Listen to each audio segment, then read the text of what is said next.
Boa noite. Mais um programa Sebrae na TV começando, o programa que visa esclarecer todas as dúvidas do micro e pequeno empresário, inclusive dando as melhores informações. Hoje, para iniciar o nosso programa, nós vamos entrevistar Clô Guilhermino. Ela é psicóloga e programadora neurolinguística e instrutora do Sebrae São Paulo. E nós vamos falar de um assunto muito interessante. Nós vamos falar de uma nova ciência, a neurolinguística. Boa noite, Clô. Boa noite. O que é neurolinguística? Neurolinguística é uma nova ciência, como você disse, uma nova ciência que revolucionou o funcionamento humano, dado que ela explica, sistematiza informações a respeito de como o cérebro humano funciona, como cada um de nós consegue resultados, como nós funcionamos. A neurolinguística, eu diria que ela corresponde ao manual do usuário. Você compra um computador e recebe um manual de usuário. Você tem o seu computador e tem as instruções de como programá-lo para obter os resultados que você deseja. O nosso cérebro é um grande computador, um imenso computador de cerca de 20 bilhões de bytes. E este computador nos foi fornecido, infelizmente, telespectador, sem o manual do usuário. A neurolinguística se propõe a ser este manual do usuário, a dar as informações através das quais cada um de nós possa saber, conhecer como o nosso cérebro funciona, como ele se programa e como nos programar, então, para obter os resultados que nós desejamos. E como exatamente funciona o cérebro humano?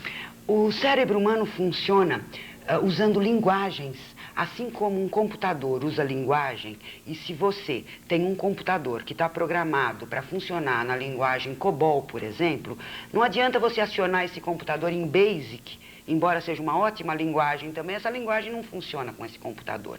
Assim também o cérebro humano, Isabel. Cada um de nós tem uma série de linguagens ordenadas, estruturadas de uma determinada maneira. Você vai perceber, o telespectador também, que isto é muito mais simples do que nesse primeiro momento parece. A descoberta dessas linguagens, eu preciso do conhecimento dessas linguagens para saber como acionar o computador. Cada um de nós, a neurolinguística fornece o instrumento para que cada um de nós possa determinar quais são essas linguagens cerebrais. Como o meu cérebro funciona? O meu cérebro usa as mesmas linguagens que o cérebro da Isabel e que o cérebro do telespectador, mas em sequência diferente. A estruturação. A neurolinguística também é chamada de a estrutura da magia. Assim como a linguagem tem uma estrutura, sujeito, predicado e complemento, e uma pessoa pode desconhecer todas as regras gramaticais, e uma criança desconhece, e quando inicia o processo de fala, em qualquer idioma, a estrutura da língua, o sujeito, predicado e complemento, vai estar aí. Assim também o nosso cérebro. Essas três linguagens que nós temos se estruturam de uma determinada maneira, e a estrutura da magia, a estrutura da programação, a estrutura da mudança em tempo mágico consiste nesse sujeito, predicado e complemento, nessas linguagens. Quais seriam essas linguagens? Eu acho que é o que interessa que cada um de nós saiba. Alguns cérebros funcionam preferentemente usando a linguagem visual. Como é que é uma pessoa que usa preferentemente a linguagem visual? É uma pessoa que cria imagens, que pensa. Nós estamos falando da estrutura do pensamento. Que pensa através de imagens. Quando ela pensa em o que ela gosta, ela vê o que ela gosta. Quando ela pensa no que ela quer fazer, ela vê o que ela quer fazer. Em geral, as pessoas que funcionam assim visualmente, como primeiro sistema, né, como primeiro passo da estrutura, elas pensam que todas as pessoas processam assim. Que todas as pessoas criam imagens com esta mesma facilidade, o que não é verdade. Este cérebro tem preferentemente uma linguagem visual. Um outro cérebro tem preferentemente uma linguagem auditiva. Como é que funciona um cérebro com linguagem auditiva? Conversando consigo mesmo. Em vez de criar imagem, eu me falo. Eu converso, tenho diálogos internos, lembro do que você me falou, do que a outra pessoa me falou, do que eu respondi, presto atenção em dados auditivos e processo informações internamente, me dizendo coisas. Uma pessoa que processe preferentemente sinestesicamente, digamos, ela pensa com o corpo. Ela pensa por sensações, sensações olfativas, gustativas e táteis. sensações proprioceptivas, movimentos internos, batimento cardíaco. Essa pessoa, por exemplo, pensa que quando o coração dispara, ela pode pensar que quando o coração dispara, ela está tendo um infarto. Tá? Porque ela pensa com o corpo. E o coração dispara por N situações, né? Seriam 3 tipos de cérebro? 3 tipos de linguagens. Essas linguagens, essas são as grandes generalizações, né? Sobre o computador humano, sobre o cérebro humano. Existem 3 linguagens e cada pessoa funciona numa determinada estrutura. Visual, auditivo, sinestésico, ou sinestésico, auditivo, visual, ou auditivo, visual, sinestésico. Dentre todas as possibilidades de combinação desses sistemas, cada pessoa tem aquilo que eu chamo de 246, uma sequência ternária, assim como a sequência ternária de um bip. Tá? Se seu bip é 246, Isabel, não adianta eu digitar o 462, vai tocar em outra freguesia, com né? certeza. O nosso cérebro também. Então, se eu vou fazer comunicação com o meu cérebro, eu tenho que acionar o meu 246 para me persuadir, me convencer, a me programar a fazer uma coisa. Se eu vou comandar o seu cérebro, o cérebro de outra pessoa, eu tenho, para fazer comunicação com a outra pessoa, eu tenho que acionar a sequência dessa outra pessoa. Eu tenho que descobrir, telespectador, como é a sequência do outro no momento em que eu estou fazendo comunicação com a outra pessoa, para fazer comunicação dentro da estrutura do cérebro dele. E o que, em geral, as pessoas fazem é fazer a comunicação dentro da estrutura do seu próprio cérebro. Por isso, se comunica com algumas pessoas e com outras não. Porque se a minha estrutura é visual, auditiva e sinestésica, e a estrutura da Isabel é auditiva, visual, sinestésica, nós vamos ter alguns momentos de comunicação, mas muito poucos. Todos têm as 3 linguagens? Todos têm as 3 linguagens. Uma predominância de determinada. Exatamente. Existem sistemas, linguagens em que nós somos mais, eu diria, alfabetizados, mais informatizados, e sistema que nós somos mais ignorantes, menos informatizados, que nós recebemos menos informação da realidade. Evidentemente que uma pessoa que processa visualmente é uma pessoa que olha, que enxerga, que está o tempo todo ligada nos olhos. E o cérebro dela vai ser informatizado por muitas imagens. Quando ela pensa, quando ela lembra, um visual, quando lembra das cores, das formas, dos tamanhos, das pessoas que estavam lá, das coisas. Um auditivo, quando lembra do que ele ouviu, do que ele disse, dos sons que estavam lá. Um sinestésico, quando lembra do que sentiu. São 3 formas diferentes de atuar numa determinada sequência, numa determinada estrutura. Eu só gostaria de acrescentar, Isabel, para você e para o telespectador, que o conhecimento dessa linguagem possibilita aquilo que cada um de nós pode escolher o que prefere, qual palavra gosta mais. Programação, hipnose, comunicação, persuasão, convencimento, bruxaria, são sinônimos. Quando eu conheço a minha sequência cerebral, eu faço autoprogramação, autopersuasão, autobruxaria, autohipnose, autocomunicação. Quando eu conheço a sequência do outro, eu faço persuasão, eu faço convencimento, eu faço hipnose ou bruxaria. Cada um escolhe a palavra que gosta mais, o sentido. Perfeito. Nós estamos entrevistando Clô Guilhermino, ela é psicóloga e programadora de neurolinguística e instrutora do Sebrae São Paulo. Eu gostaria de saber como age exatamente a neurolinguística. A neurolinguística age oferecendo informações para que as pessoas possam perceber qual é o seu 246, qual é a sua estrutura de funcionamento, oferecendo informações sobre como identificar o funcionamento do outro, como em poucos minutos ou poucos segundos, quando a pessoa já é mais treinada, pode-se distinguir o funcionamento do cérebro do outro e adequar a comunicação a esta linguagem. A programação neurolinguística funciona também dando algumas regras básicas de funcionamento cerebral, além dessas linguagens, ou correlatas a essa linguagem. Por exemplo, o cérebro não tem registro para a palavra não, quando seguida de palavras que possam ser representadas por imagens, sons ou sensações. Quando, eu já vou explicar, isso é muito simples. Quando eu uso o não, seguido de palavras representadas visual, auditiva ou sinestesicamente, eu estou me hipnotizando, me programando, ou programando o outro para fazer aquilo que está na sequência do não, para fazer aquilo que eu estou dizendo que não quero. Por exemplo, se eu disser para você, Isabel, e para o telespectador, não pense em azul de bolinha amarela. O que tem que fazer para entender o que eu disse? O cérebro não tem registro do que não é azul de bolinha amarela. Ele tem registro do que é azul de bolinha amarela, de bolinha verde, branco de bolinha preta. Essa informação é representada visualmente. Se eu disser para você e para o telespectador, não pense, não reproduza agora o som de uma cadeira se arrastando. Para entender o que eu disse, a pessoa tem que reproduzir o som. O cérebro não tem registro do que é não som de cadeira arrastando. Ele tem que pensar naquilo. E a primeira informação é a informação programada. Se eu disser para você ou para o telespectador, não sinta o seu pé esquerdo, e pelo amor de Deus, não sinta o seu dedinho do pé esquerdo, nem sinta a unha do seu pé esquerdo, estou fazendo hipnose. Eu estou fazendo as pessoas fazerem alguma coisa que elas não estavam fazendo antes que eu desse o comando. Isso é muito importante. Uma das coisas que aprendemos em neurolinguística é escolher o momento de colocar um não na comunicação.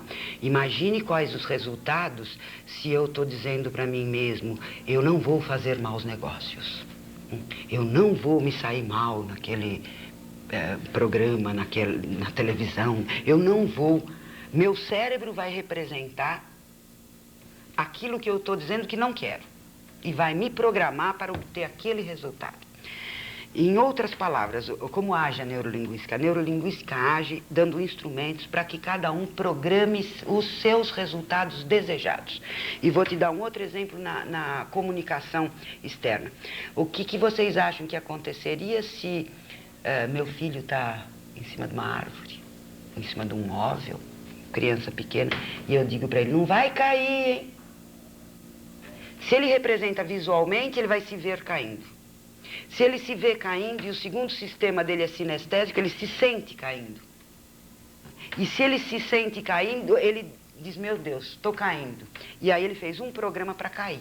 Foi hipnotizado, persuadido, convencido a fazer alguma coisa sem que a pessoa que fez este comando tivesse o conhecimento de que ela está fazendo isto. Pensa que teve uma intuição, né? E não que programou alguém para ter um resultado. A programação neurolinguística faz isto. Ela dá condições de que nós programemos o resultado que nós desejamos. Que nós saiamos da aleatoriedade. Por enquanto nós não temos o manual do usuário, nós deixamos que o cérebro funcione, né? De repente cai a ficha e alguma coisa acontece, nós programamos resultados indesejados por nós, sem saber que nós estamos programando isto, programamos resultados indesejáveis no outro, sem saber que estamos fazendo isso. Algumas vezes, evidentemente, com conhecimento, né? Trambiqueiro, gente safada e gente que queira prejudicar as outras pessoas existe, sabendo o que estão fazendo ou fazem. Mas, na maior parte das vezes, é o desconhecimento, a ignorância dessa informação, dessa ciência, que é a neurolinguística, que provoca a execução de programas indesejados. Com a neurolinguística, nós assumimos o comando do nosso próprio cérebro. Como surgiu a neurolinguística? A neurolinguística é interessante. Embora a neurolinguística seja a maior informação, o melhor conhecimento, a mais completa instrução a respeito de como nós funcionamos, né? Quer dizer, isso seria a área da psicologia, ela foi desenvolvida por um analista de sistemas e matemático, Richard Bandler, e um linguista transformacional, John Grinder. Os dois juntaram os conhecimentos de análise de sistemas e de linguística transformacional e foram pesquisar. O objetivo deles era o que é o objetivo da neurolinguística. Como as pessoas bem-sucedidas fazem. Como a programação ocorre. Até a neurolinguística, toda a pesquisa sobre comportamento humano a nível de mente, de cérebro, de psicologia, estava sendo feito a partir da patologia, a partir, sabe, de como uma pessoa que não funciona bem faz. A neurolinguística foi estudar como as pessoas que funcionam bem fazem.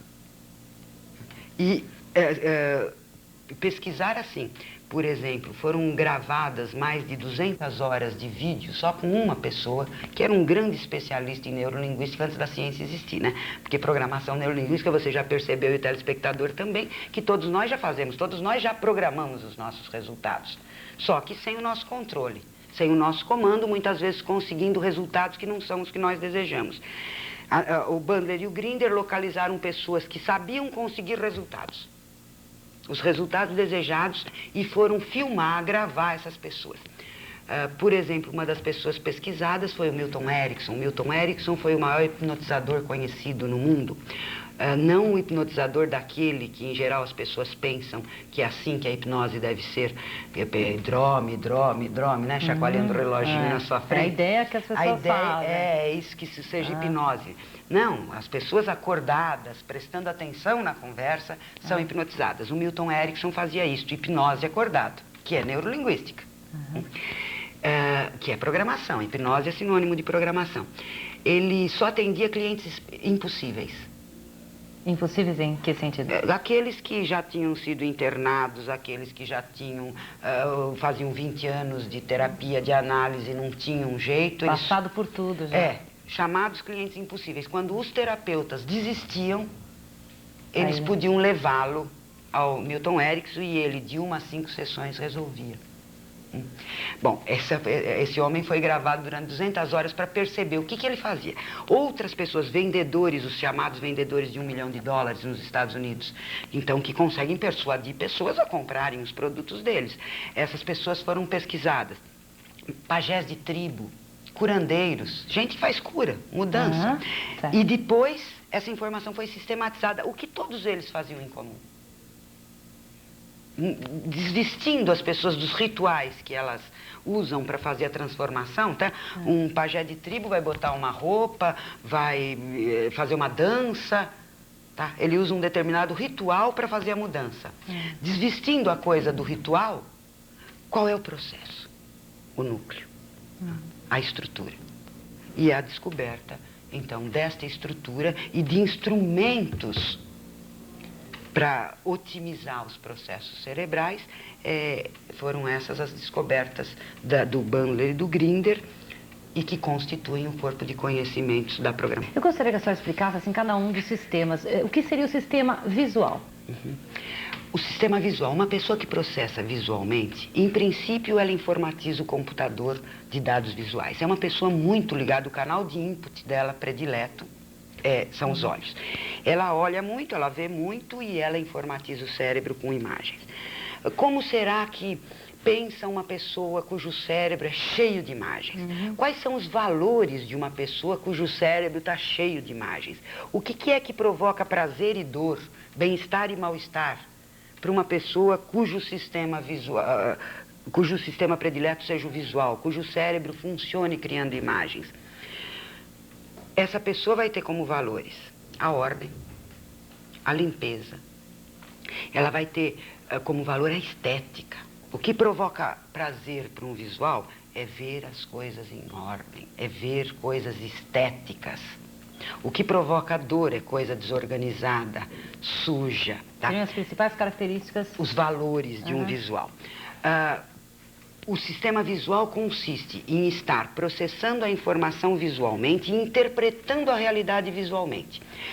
A interpretação de realidade visual é assim: eu vou fazer uma entrevista de seleção. Se eu sou visual e encontro uma pessoa estética como meu candidato, essa pessoa é estética, está bem vestida, arrumadinha, limpinha, eu acho que essa pessoa... 100% de chance. 100% de chance. Agora, para a função que eu estou contratando, pode ser que eu estivesse precisando de uma pessoa auditiva. Tá? Mas como a interpretação de realidade dessa pessoa é visual, quem tem um sistema visual, ela interpreta que tal realidade é boa, porque é estética, organizada e limpa. Tal realidade é ruim, porque falta limpeza, ordem, ou aquilo que ela considera como tal. No sistema auditivo, já os valores são outros. No sistema auditivo, a pessoa tem como canal de input o ouvido. São pessoas que falam menos. que escutam muito. São pessoas que têm como valores a lógica, a funcionalidade, a prática, coisa funcional. Adoram harmonia de sons. Gente com voz afinada é gente boa. Gente com aquelas vozes, sabe como é que é? Que sobe e desce. Nossa, isso é gente chata, horrorosa. Toda a interpretação de realidade. Musical. Um grande prazer musical, e um prazer musical muito refinado. Não só o prazer musical, como o auditivo, ele tem uma sutileza, né, auditiva. Ele é capaz de distinguir notas, tons. E é extremamente exigente em termos de palavras. Se alguém diz problema para um auditivo, esta pessoa é uma pessoa horrorosa, burra. A interpretação de realidade, quer dizer, essa pessoa tem só um problema de fala, de emissão de uma letra. Mas para o auditivo, a interpretação de realidade. Quando um auditivo está funcionando, esse auditivo está se dizendo coisas. O que eu vou fazer, o que eu vou dizer, conversando, batendo papo. Lembrando do que ouviu, do que disse. Então, o processo dele de recordação é auditivo. É uma pessoa muito sozinha? Pode ser, pode não ser. A pessoa, vamos dizer... Mas pelo fato dela falar pouco, Mas ela gosta de ouvir. Então, ela busca pessoas para ouvir. A solidão aí é uma experiência que é completamente diferente para um visual, para um auditivo ou para um sinestésico. A interpretação de realidade é diferente. Por exemplo, um visual se sente só quando ele não vê ninguém em torno dele. São várias as interpretações. Um auditivo pode ter uma porção de gente em torno dele, mas ninguém fala com ele. Faltou som, é solidão. Faltou imagem, é solidão. E o sinestésico sente solidão quando ninguém está tocando. Não estão me beijando. Como que é exatamente a pessoa com o sistema sinestésico? Com o sistema sinestésico é uma pessoa que pensa por sensações. Se eu me sinto bem perto de você, se eu fico relaxada, você é uma ótima pessoa. Se eu fico tensa, você não é boa gente. Eu não vou te contratar para essa função se perto de você eu fiquei tensa. E é muito provável que um visual fique altamente tenso diante de uma pessoa sinestésica. E ele vai interpretar a realidade como se a tensão fosse ocasionada pela outra pessoa. O sinestésico vai decidir coisas, os valores dele estão no bem-estar físico, bons cheiros, bons gostos e boas sensações físicas. Isto é prazer. Sensações físicas desagradáveis, sapato apertando no pé, colarinho fechado, roupa apertada, cheiros desagradáveis, gosto desagradável, isso desinteressa completamente um sinestésico. E como se relacionam as pessoas que têm linguagem semelhante ou linguagem totalmente diferente? Isso é muito interessante. Por exemplo, eu vou propor a você e ao telespectador que a gente faça uma criação de um casal. Um casal... sendo ela de um sistema e ele de outro. O relacionamento pelas diferenças. Vamos fazer de conta que o João, o marido, é um vendedor e esse vendedor, ele é sinestésico, só sinestésico. Nós já sabemos que as pessoas têm os 3 sistemas, mas nesse caso nós vamos inventar um João só sinestésico. Os valores do João, então, são o conforto físico, o bem-estar físico. Quem ama o João é quem proporciona para ele sensações agradáveis. É assim que ele interpreta a realidade. Quem não proporciona sensações agradáveis não o ama. A Maria é uma visual. E a Maria é uma dona de casa. E nós temos um dado aqui no nosso casal. Nós vamos criar um casal no qual a Maria ama o João. E o João ama a Maria. E eles querem comunicar isso um ao outro. O que você acha, Isabel, que a Maria vai fazer neste dia? Hoje é o dia que a Maria dedicou para fazer uma declaração de amor para o João. Eles estão mal. Então hoje os dois vão fazer o máximo para comunicar amor. O que você acha que a Maria vai ficar fazendo o dia inteiro para mostrar para o João? Ela vai arrumar a casa toda, ela vai deixar uma mesa pronta, de preferência com castiçais, né? Luz de velas. A melhor toalha, os melhores pratos. Comida, com certeza. Isso. Visual faz comida, mas visual faz comida bonita. não é gostosa. Então a Maria tinge a maionese de azul turquesa. Pra ficar daquele colorido bonito. Bonito, combina com a toalha, né? Ela busca a estética, a combinação. Ela recorta um tomate em forma de cestinha, põe em cima da maionese, põe uma salsinha para dar um tom de verde, né? E combinar com o turquesa, né? Bota uma azeitona verde, uma preta, uma verde, uma preta. E se ela erra, fica torta, desigual, ela retira e apaga e conserta. Tá? Eu tô rindo que eu conheço tantas pessoas. Eu acho que o telespectador também está identificando. Todo mundo encontra, mas nunca assim, dessa maneira como você está retratando. Foi perfeito, perfeito. Então a Maria faz, a Maria faz arroz também para o João. Agora arroz, você, o telespectador, não me convide que arroz é uma coisa feia. O visual odeia arroz. Arroz não tem cor, é uma coisa... O que visual faz? Tinge o arroz, bota coloral, deixa o arroz papa, tira da panela e bota numa forma de pudim, daquelas todas onduladinhas, só com arroz lá dentro. Quando vira, tá aquela beleza. Daí põe o tomate, a azeitona, o ovo, etc. Tudo igualzinho, tudo milimetricamente colocado. A Maria também, como ela tá fazendo uma declaração de amor especial pro João, hoje ela comprou uma roupinha nova. Lógico. Ela foi na cabeleireira. Com certeza. Fez um suporte, um reflexo, uma maquiagem, tirou a sobrancelha, o buço, né? Se preparou toda. E ela está com a casa impecável, a mesa impecável e ela própria impecável, pronta para receber o João, para que o João veja o quanto ela o ama. O João que passou o dia inteiro carregando uma pasta, dentro de um carro, num trânsito danado, num calor danado e é sinestésico, ele está suado, cansado, o pé dele está doendo, a gravata o dia inteiro está torturando o pescoço dele. O João, além do mais, o João, ele é sinestésico. Sinestésico, quando não está sendo tocado, ele se toca. Fica o tempo inteiro. Tá? Ele vai se mexendo, né? Se ninguém tocar, ele se toca. O João passou o dia inteiro assim. Ele tá vindo para casa. A Maria tá pensando, alucinando, se o João me amasse, o que ele faria? Ele chegaria bonito, de cabelinho penteado. Traria uma flor para mostrar para mim o quanto ele me ama. E olharia para mim e veria. Você tingiu o cabelo, fez suporte, tirou a sobrancelha, tá de batom novo, roupa nova. Só que o João não enxerga. E a Maria acha que amor é isto. E o João, por sua vez, está pensando que se a Maria o amasse, ela o esperaria com um banho pronto. Ele está suado, cansado, com chinelo na porta, com uma cervejinha estupidamente gelada. Para ele se largar no sofá. No sofá. Ficar vendo televisão. Isso. E descansar relaxadamente. Tá. E faria um cafuné nele. Com certeza. Carinho. Aí sim amaria a Maria. Bom, o que acontece na prática? Acontece um choque total. Que quando o João abre a porta, ele avança em cima da Maria, porque ele vai dar para Maria aquilo que ele está querendo receber. Cafuné. Agora, imagine se eu avançasse em cima de você agora e fizesse um cafuné em você. Com certeza. Desmancharia o cabelo. A declaração de amor iria pro brejo. Coitada Maria. A maquiagem borraria.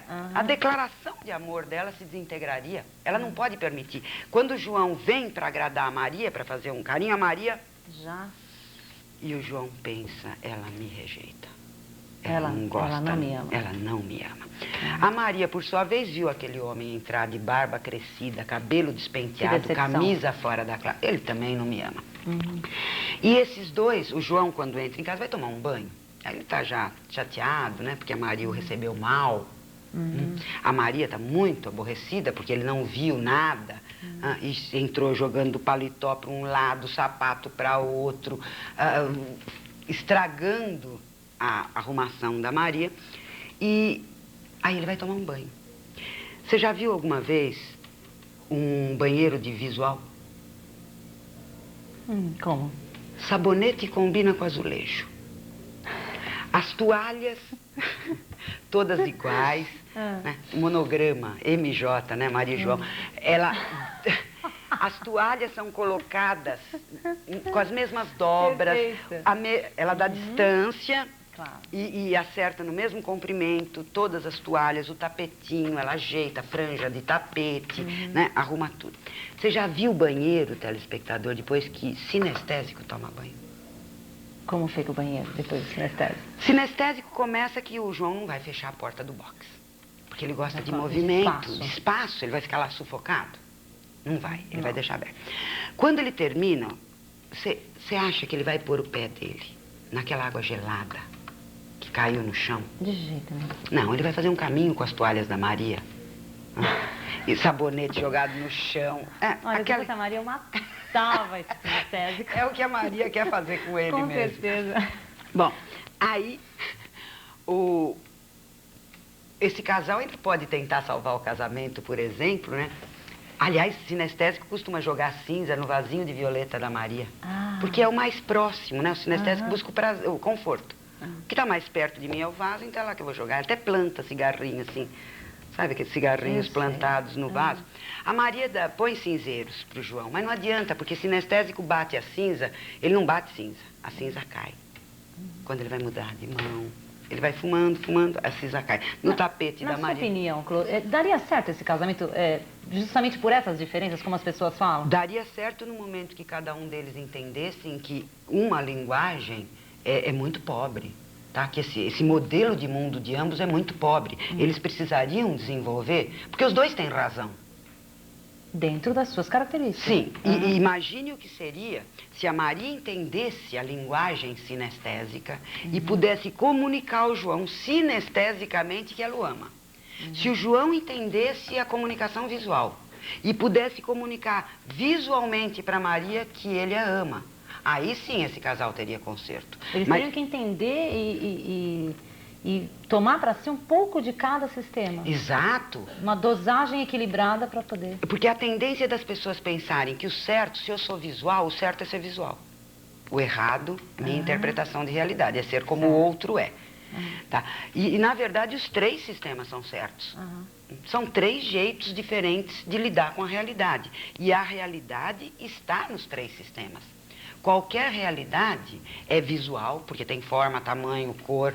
Qualquer realidade tem sons, nomes. E qualquer realidade tem sensações. Essa mesa é dura. Tá? Então, uma pessoa que funcione só num sistema, ela fica só com 33,33% no máximo da realidade. E para distorcer na interpretação que ela faz da realidade e fazer interpretações desagradáveis, negativas, é muito grande. Agora, pense o que isto representa em termos de negócios. Um João e a Maria, que eu sou o vendedor visual e você a compradora sinestésica, ou vice-versa. O que significa isso em termos de relacionamento dentro de uma empresa? Essa empresa, com esse nível de conflito, é preciso, em primeiro lugar, que as pessoas aprendam a se programar para programarem um desenvolvimento de sistemas. E é preciso que as pessoas saibam identificar qual a linguagem do outro para adequar a comunicação. Eu ia perguntar isso, Clô. É possível em poucos segundos a gente perceber como funciona o cérebro de outras pessoas? Como seria? Quando o cérebro está funcionando numa determinada linguagem, ele está vibrando numa determinada frequência, né? Todo o processo de comunicação dentro do cérebro é feito por frequências de onda, por vibrações de ondas. Quando o cérebro está processando no visual, ele pulsa mais ou menos a 24 estímulos por segundo. Quando o cérebro está processando no auditivo, ele pulsa mais ou menos a 20 estímulos por segundo. E quando ele está no sinestésico, a mais ou menos 14 estímulos por segundo. Ora, quando o meu cérebro está processando a 24 estímulos por segundo, eu estou criando 24 imagens por segundo e falando sobre as imagens que eu estou criando. Todas as concomitantes fisiológicas do processamento cerebral podem ser percebidas. Por exemplo, eu tenho que falar rápido. Porque se eu falar devagar, dá branco, o filme passa e eu não tenho mais do que falar. Dá para saber pelo ritmo da fala, pela respiração, pelos movimentos de olhos, pela temperatura. Quando eu pego na mão de uma pessoa e digo boa tarde, boa noite, já dá para ter uma informação. Por exemplo, para já ir instruindo o telespectador, os visuais são mais frios, a temperatura do visual é mais fria. Os sinestésicos são mais quentinhos, os auditivos são médios. por uma questão de irrigação sanguínea, por toda uma mudança fisiológica interna. Então, é possível perceber-se como uma pessoa está funcionando pelas palavras que ela usa. Uma pessoa, quando está processando visualmente, ela fala de um quadro que ela está criando mentalmente. Então, ela usa linguagem visual. Ela diz, por exemplo, você está vendo claro o quanto a neurolinguística pode fazer por você? Tá? Porque um visual vê claro, ou o ponto fica obscuro. Porque ele vê, ele cria imagens, para entender ele cria uma imagem. Um auditivo já usa palavras referentes ao sistema auditivo. Tipo, eu estou alarmada com a situação. Um sinestésico usa palavras sinestésicas. Os preços estão salgados. A vida está amarga. Estou sofrendo de amargura. Você é uma pessoa tão doce, tão fofa. Tudo a ver com sentimento, com sensação. Com sensação, né? Fofa, doce, salgada, azeda, né? Existem pessoas azedas. Para o sinestésico, as pessoas têm gosto, têm cheiro. Situações cheiram para o sinestésico. Ele diz assim, esta situação não está me cheirando bem. Porque quando a situação está boa, cheira bem. Quando não está boa, não cheira bem. Porque ele sente cheiros. Então, pela linguagem, pelas palavras, pela estrutura. Quando uma pessoa fala, ela usa a estrutura cerebral dela. Por exemplo, se ela é visual, auditiva, sinestésica, ela constrói frases assim. Eu estou vendo que o que você me disse vai me trazer muito bem-estar. Eu estou vendo que o que você me disse vai me trazer muito bem-estar. Tá? Então, ela estrutura a linguagem dela de acordo com a organização do cérebro. Aí, se nós aprendemos a ouvir e a identificar as palavras, nós sabemos em que sistema a pessoa está funcionando. Se nós aprendemos a olhar para os olhos das pessoas, nós sabemos como é que ela está funcionando. Perfeito. Nós estamos conversando com Clô Guilhermino, psicóloga e programadora neurolinguística, instrutora do Sebrae São Paulo. Agora eu gostaria de saber o seguinte, Clô, a neurolinguística seria uma espécie de propaganda subliminar? A propaganda subliminar é uma das formas de intuitivamente fazer programação neurolinguística. É usar dados, tá? Dentro daquelas 24 imagens por segundo, eu colocar uma das imagens... Tá, aí eu vou embruxar visuais. O auditivo nem vai ver. Com certeza. Sinestésico menos. Imagina se João veria isto. Jamais, né? Eu posso fazer propaganda subliminar nos 3 sistemas. E isto tem sido feito, especialmente a propaganda subliminar tem sido usada no sistema visual, até por ignorância de que as pessoas tenham 3 sistemas. Tá. Mas ela é programação neurolinguística. A programação neurolinguística não é uma criação, ela é uma descoberta. Um Edir Macedo faz programação neurolinguística, embora ele não saiba disso. Não conhece programação neurolinguística. Mas ele persuade pessoas, ele hipnotiza pessoas, ele convence pessoas. Um Hitler fez isto, um Kennedy fez isto. O Martin Luther King fez isso. Um grande comunicador usa a neurolinguística. Cada vez que alguém consegue resultados internos, pessoais ou externos de comunicação, ela está usando a neurolinguística, mesmo que não saiba disso. A neurolinguística só sistematizou aquilo que já existia. E como é usado esse trabalho da neurolinguística junto com o Sebrae? Bom, a princípio, o Sebrae me contratou para que eu fizesse um trabalho que me encantou, me apaixonou. O professor Irani me propôs que eu fizesse uma pesquisa sobre o perfil neurolinguístico de um empresário de sucesso.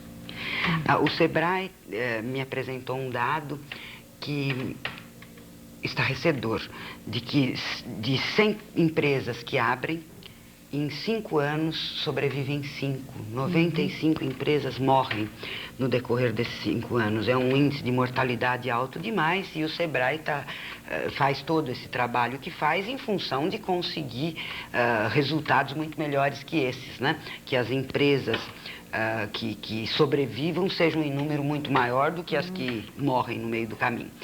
Então, o contrato foi de que eu fizesse o levantamento do perfil do empresário de sucesso, neurolinguisticamente. Como é que pensa? Que linguagens cerebrais usa? Como funciona? Como funciona o cérebro deste homem? Em que ele acredita, ou desta mulher, né? O que ele acredita? Qual o sistema de crenças? Porque com neurolinguística nós temos instrumentos para mudar crenças.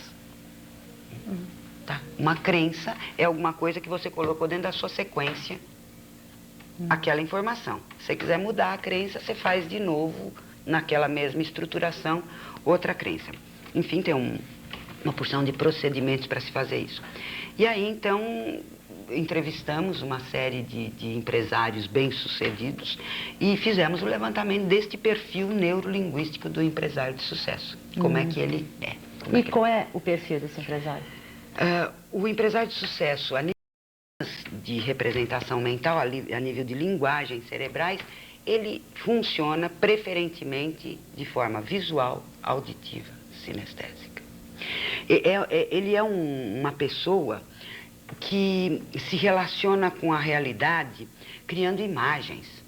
Ele é uma pessoa que tem capacidade de supervisão.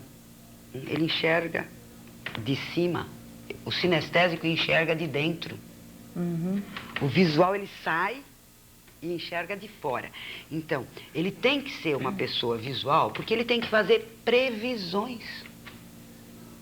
Se ele não fizer previsão, o sinestésico não faz previsão.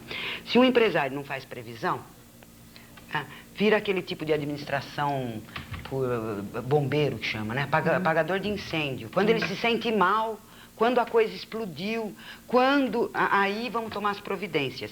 E é aí que a empresa falha. O visual não, ele prevê.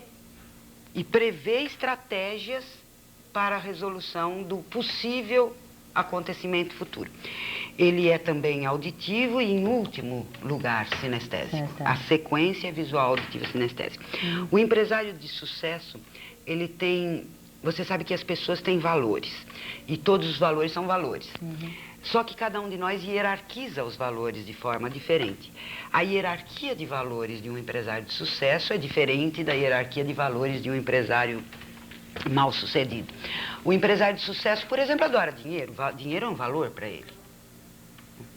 Se a minha vocação é para Madre Teresa de Calcutá, não vai dar certo como empresário. Porque o empresário está dentro de um sistema capitalista, voltado para o lucro, etc. O dinheiro tem que ser o referencial para o sucesso, naquilo que chamamos sucesso numa empresa, a sobrevivência econômica da empresa. Um empresário de sucesso, ele ama desafio. Ele adora quando ele tem um desafio. O que fracassa, ele esmorece diante do desafio, é o sinestésico, né? Ele sofre. Ele não aguenta, ele fica mal, dá úlcera nele, ataca. Do fracasso. Ele já começa a se sentir mal muito antes. A pessoa visual não, um desafio, eu quero vencer. Uma pessoa de sucesso, ela tem um prazer imenso no que ela faz. Ela trabalha no que ela gosta. Ela tem um negócio que ela quer ter, fazendo o que ela quer ter. Ela tem prazer. O empresário de sucesso, esse foi um dado que a mim me surpreendeu. Eu não pensei em encontrar esse dado. O empresário de sucesso, ele tem como grande valor a utilidade social do serviço que ele presta. Interessante, até né? A mim espantou. A utilidade social do serviço. O empresário de sucesso tem um sistema de crenças, eu estou dando alguns dados da pesquisa. Por exemplo, ele acredita que depois da tempestade vem a bonança. Ele acredita que em cada situação ele vai aprender alguma coisa. Mesmo que essa situação não lhe seja agradável, ela vai ser útil para uma mudança futura.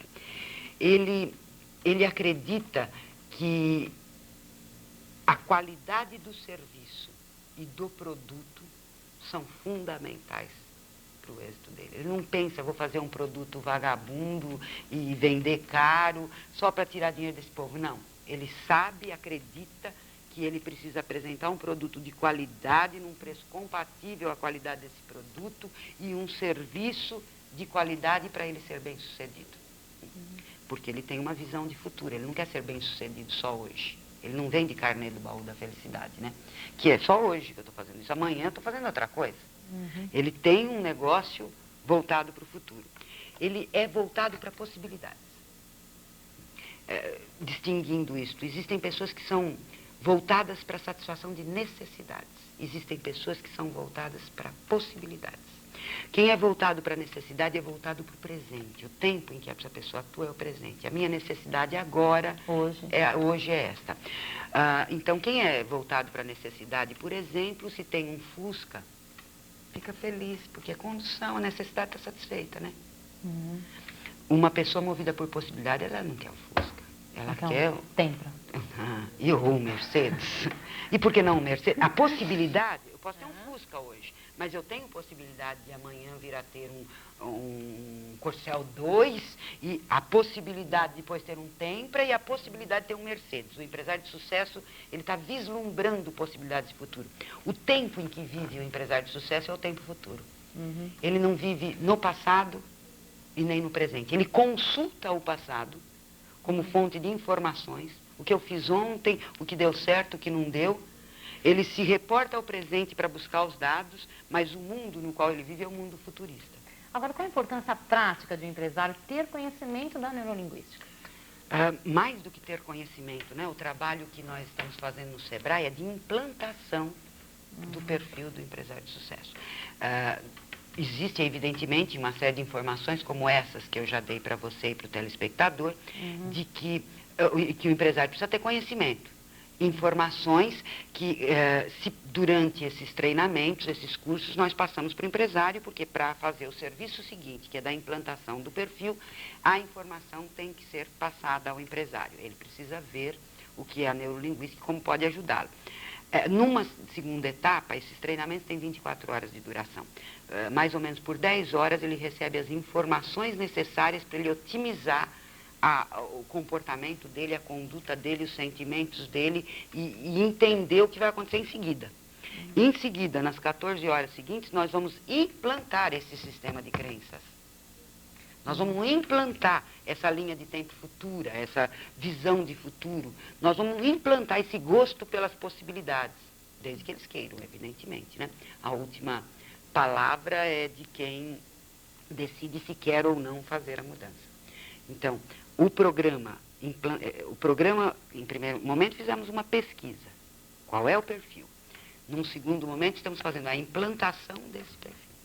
Uma pessoa, ela pode mudar? Em tempo mágico. Em tempo... Quanto tempo seria, mais ou menos? Dependendo da pessoa? Bom, tem certas mudanças que demoram... Bom, deixa eu te dar exemplos, que não é o caso do empresário de sucesso, tá? Uma pessoa que tem uma fobia neurolinguística, nós podemos fazer uma mudança, remover essa fobia, entre 30 segundos e 1 hora no máximo. Tá? Qualquer tipo de fobia? Qualquer tipo de fobia. Fobia é fobia, só tem que ser fobia. Só tem que ser fobia. Então, é mudança em tempo mágico, que nós chamamos. Mesmo quando é 1 hora, ainda é em tempo mágico. Quando é 30 segundos, é muito mais tempo mágico. As mudanças que serão feitas naqueles empresários que se inscreverem para a implantação do perfil do empresário de sucesso vão ser essas mudanças citadas do perfil e nós vamos usar 14 horas para fazer essas mudanças. Agora, as mudanças vão acontecer em 2 minutos, em 3 minutos, em 5, em 10 ou em 14. Porque são muitas mudanças, né? Não é uma mudança só. Vamos fazer várias. Vamos botar tesão pelo que ele faz. E isso demora quanto tempo? Botar tesão pelo que ele faz? 15 minutos. Mais ou menos 15 minutos? Mais ou menos. Dentro do grupo, né? Com um grupo de 20 pessoas. Tá, 15 minutos para o grupo de 20, não por pessoa. Outros procedimentos podem demorar 1 hora, 2 horas para se efetuar a mudança. Mas é mudança em tempo mágico, quer dizer, é mudança fora do tempo cronológico, é mudança... Normalmente as pessoas acreditam que a mudança tem que ser demorada e sofrida.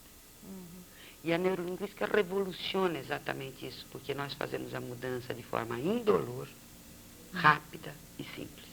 Todas as pessoas, elas podem ter acesso à neurolinguística? Todas as pessoas podem ter Não acesso. importa se tem. Desde que elas tenham um hardware, né? Nós estamos lidando com softs. Certo. O hardware, o cérebro tem que ser íntegro, né? A pessoa tem que ter um cérebro inteiro, sem lesões. O que se aprende exatamente nesse curso ministrado pela senhora? Nesse curso se aprende como o cérebro funciona, nós fazemos o manual do usuário de cada um. Quais as linguagens, as sublinguagens que cada um usa para se programar. Nós aprendemos como é. Isso eu não contei para você nem para o telespectador. O cérebro também tem a dimensão de temporalidade. Nós sabemos, por exemplo, sabemos que estamos aqui agora, que isso é presente. Sabemos que ontem estávamos em determinado lugar e que pretendemos estar daqui a pouco num terceiro lugar. Essa dimensão de temporalidade, a consciência do tempo é dada pela localização dos dados no cérebro.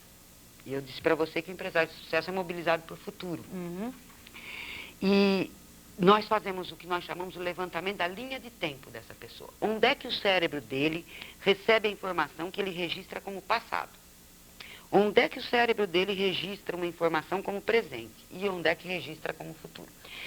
Para você, telespectador, ter uma ideia do que isso significa o seguinte. Suponhamos que eu e a Isabel briguemos. Brigamos. E nós registramos a lembrança da nossa briga. A gente se engana e bota no futuro. Onde o computador registra a informação como isto vai acontecer. Está programado para. Aí vocês já sabem o que acontece, né? A gente se encontra de novo e briga, porque nós temos um programa de brigar.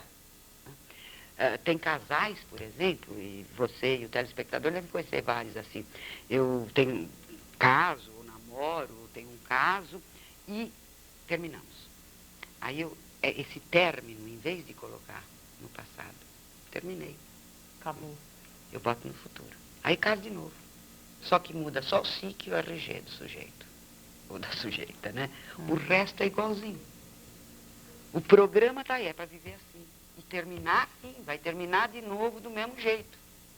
E tem gente que faz N vezes isso. Imagine o que isso significa em termos de empresa. Uma pessoa que teve uma dificuldade econômica num determinado momento da vida da empresa e que coloca esse dado no futuro. Ele vai criar dificuldades econômicas para ele no futuro e pode acabar criando a própria falência. Uma pessoa, por exemplo, que coloque dados de futuro no presente, faz uma ansiedade. O cérebro registra como isso é agora. E não está sendo. Eu olho aqui e não encontro. E aí fica babando, né? Fica completamente tenso, ansioso por um erro de registro. Pessoas que colocam os objetivos de futuro no passado. Aí o cérebro vai reagir assim, já fiz. Você, telespectador, deve ter algumas experiências assim, por exemplo. Uma vez você pensou em fazer alguma determinada coisa e pensou nisso na sua sequência. Se a sua sequência é visual, auditiva, sinestésica, você pensou assim, por exemplo, vou fazer uma viagem, vou para Paris, tá? Eu vou criar a imagem do meu resultado final desejado, já que a minha primeira linguagem é visual. Então, eu me vejo lá em Paris. Como a minha segunda linguagem é auditiva, eu ouço os parisienses falando comigo, o som do Baton Rouge cruzando as águas do rio Sena e sinto as sensações de estar lá. Faço isso meia dúzia de vezes, é fração de segundos para fazer isso. Faço isso meia dúzia de vezes, pronto. Só que na hora de registrar o programa, eu ponho no passado. Aí fica assim, parece que eu estive lá. Uma saudade. Foi tão bom. Nem preciso ir. Já está bom. Adorei. Foi uma delícia. O cérebro registra até aquela famosa sensação de déjà vu, que tem gente que pensa que é uma experiência espiritual. Não sei, é só isso. Eu já estive lá, aqui. Mentalmente. Agora, como funciona a neurolinguística na prática? Na prática, a neurolinguística tem uma série de procedimentos. Por exemplo, um dos procedimentos é aprender a programar os seus resultados. Vamos supor que você queira Eu vou dar 2 exemplos que são maiores e por isso são mais fáceis do telespectador entender. Como funciona a neurolinguística na prática? Uma pessoa, por exemplo, que tenha medo de avião. Como será que ela faz para fazer medo de avião? Ela é um programa. Isso é um programa. Uma pessoa que tem medo de avião, quando ela ouve falar em avião, quando ela pensa em viajar de avião, quando alguém diz que ela vai viajar de avião, ela cria, vamos supor que ela seja visual, sinestésica, auditiva. Ela cria uma imagem do avião caindo, resultado final. O avião caindo. Ela dentro do avião, taquicárdica, apavorada, e se dizendo, eu estou morrendo. Não vai entrar nesse avião o cérebro. O cérebro é burro. O cérebro registra a informação que nós passarmos para ele. Se eu passei uma informação para o meu cérebro que o avião vai cair, eu não vou entrar nesse... Como é que fazem as pessoas que não têm medo de avião? Estou com essa mesma sequência. Visual, sinestésico, auditivo. Eu vou viajar, vou para Recife. Vou chegar lá. O resultado final é eu lá, eu viva. Eu fui e o avião não caiu. Sol. Sentindo aquele solzinho no meu corpo, tomando água de coco gelada e dizendo para mim que delícia que está isso aqui, né? Quando eu fiz isto, a fração de segundos para esse pensamento aparecer no cérebro, ou você mesmo fazê-lo, quando eu repito meia dúzia de vezes, o cérebro generaliza as experiências com 1 a 6 repetições. Quando eu repito este conjunto, essa estrutura visual, sinestésica, auditiva, se essa é a minha linguagem, meia dúzia de vezes, eu me programo para. Então, praticamente, essa eu acho que é uma informação muito prática. Se você quer se programar para dormir bem esta noite, se o telespectador quer se programar para dormir bem essa noite, como é que se faz? O que você vai estar vendo amanhã quando você acordar bem disposto? Você vai estar vendo o seu relógio, você vai estar vendo o seu quarto, e se você se olhar no espelho, você vai estar vendo a cara de quem dormiu bem, né? Se você criar uma imagem de você olhando no espelho, tá? O que você vai estar sentindo depois de ter dormido bem essa noite? Você vai estar sentindo o corpo descansado, relaxado, o coração batendo calmamente. E o que você vai estar se dizendo? Nossa, como eu dormi bem. Faz isso meia dúzia de vezes e amanhã acorda assim. Para fazer uma insônia se faz. Como é que eu vou acordar amanhã? Nós estamos entrevistando a Clô Guilhermino, uma entrevista super interessante que o Sebrae na TV está trazendo para você, nosso telespectador. Agora, para finalizar, Clô, nós não temos mais tempo de jeito nenhum.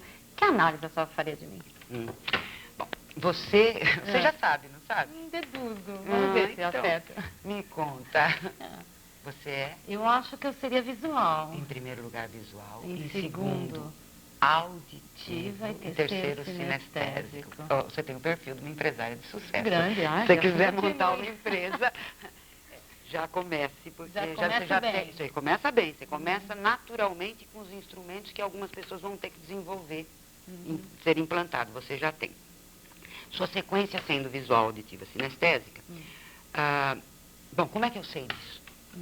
Como é que você sabe disso? Eu sei disso pelo movimento dos seus olhos. Porque uma pessoa, quando processa visualmente, quando ela vai buscar imagens para entender o que eu estou dizendo, ela faz assim. Verdade. E quando ela vai buscar sons e palavras, ela move os olhos na horizontal. E quando ela vai bater papinho, diálogo interno dentro da cabeça, ela move os olhos para a esquerda e para baixo. E quando ela vai sentir sensações, ela move os olhos para a direita e para baixo. E quando ela está processando visualmente, ela não pisca. Ela olha, ou ela move os olhos, ou olha assim. Quando ela processa auditivamente, ela pisca. E quando ela processa sinestesicamente, ela dá piscadas compridas. E a respiração, e etc, etc, o uso de palavras, a postura. Os visuais têm uma postura muito bonita. Eles têm uma certa rigidez muscular, no bom sentido da palavra rigidez. O corpo é mais... O sinestésico é solto, é caidaço. Eu digo que o sinestésico não anda, se arrasta. Eu mais me assimilei com o sistema visual quando você falou dos pratos, né? Porque realmente eu adoro decorar pratos, né? É uma característica minha realmente. Eu adoro decorar e colocar azeitoninha. O arroz realmente é uma cor... né? Tem cor horrível. Então, colocar as coisas na disposição correta realmente é uma coisa que me chama muita atenção. Pois nós podemos, por exemplo, brincar agora para você entender, e o telespectador, mais algumas características do programa. Além das linguagens, existem sublinguagens. Se você e o telespectador quiser fazer a mesma coisa, à vontade. Se você agora pensar numa pessoa que você gosta, criar uma imagem dessa pessoa que você gosta, e tirar essa imagem agora do seu cérebro e pensar numa pessoa que você não gosta ou que te é indiferente. Uma pessoa que te é indiferente. Agora projete as duas imagens simultaneamente. E vamos saber como é que seu cérebro faz para te persuadir dentro da linguagem visual. Qual das duas imagens é colorida? Com certeza da pessoa que eu gosto. Tem gente, pode estar acontecendo isso com o telespectador, que as duas são coloridas, só que a que gosta é muito mais colorida. Brilhante, mais... A segunda coisa. Vamos lá. Vou adivinhar, tá? Em neurolinguística nós temos os dados, não é adivinhação. Para a maior parte das pessoas, com algumas diferenças, o grosso vai ser isso. A maior parte das pessoas estão vendo com cores ou com cores mais intensas a imagem da pessoa que gostam. A imagem da pessoa que gosta é muito mais brilhante do que a imagem da pessoa que lhe é indiferente. A imagem da pessoa que gostam é mais iluminada, é mais clara, mais nítida, mais próxima. A distância das imagens, se você projeta as duas, a pessoa que te é mais próxima, quando nós falamos, fulano é muito próximo de mim, é porque eu estou criando uma imagem dele bem próxima. Se depois de 2 anos de namoro eu me distanciar e falar, agora fulano está distante de mim, porque eu distancio a imagem. A distância, a imagem da pessoa que eu gosto é mais próxima. O tamanho das imagens, compare as duas. Muito provavelmente a imagem da pessoa que a gente gosta é maior do que a imagem da pessoa que não se gosta. O tamanho da imagem. Essas são algumas das mudanças. Vamos supor que nós quiséssemos, você quisesse, o telespectador quisesse, passar a gostar de alguém que não gosta. Um dos jeitos é informar o seu cérebro. Quando a imagem é colorida, brilhante, nítida, clara, iluminada, ele recebe uma informação de que essa pessoa é próxima, eu quero estar, eu gosto dela. Seria fazer isso. Se eu quisesse o contrário, estou apaixonada, ele me abandonou. Quero deixar de gostar dele. Tira a cor, tira a luz, tira o brilho, diminui o tamanho e empurra para longe. Isso é bem computador mesmo. Tira a cor, tira a luz, tira o brilho, diminui meia dúzia de vezes. O cérebro automatiza depois meia dúzia de vezes. A partir daí, quando você vai pensar, a imagem já vem lá pequenininha, sem cor, sem luz, e fala, já nem ligo. Isso é muito útil também. Isso é motivação, é o processo de motivação.